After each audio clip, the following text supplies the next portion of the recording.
Dewan Perwakilan Rakyat Daerah Kota Palembang menggelar rapat paripurna ke-14 pada Selasa 15 September 2020 yang membahas pemandangan umum fraksi-fraksi di DPRD Kota Palembang terkait 3 rancangan peraturan daerah atau Raperda tahun 2020 masa sidang ketiga.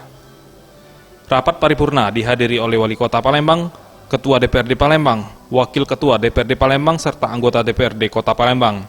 Dalam rapat paripurna kali ini, fraksi Partai Demokrat, Partai Gerindra, Partai PDI, Partai PAN, Partai PKB, Golkar, PKS, serta Nasdem menyampaikan pemandangan umum terkait Raperda perubahan tentang atas peraturan daerah nomor 6 tahun 2016 tentang pembentukan dan susunan perangkat daerah Kota Palembang, kemudian Raperda Cagar Budaya serta Raperda tentang perusahaan umum Pasar Palembang Jaya.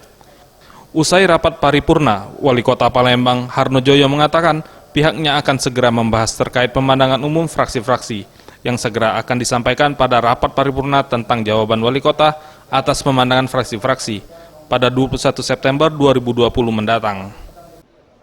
Nah, sekarang lagi nak dibahas kan? Ya. Nanti akan kita sampaikan pada jawaban fraksi.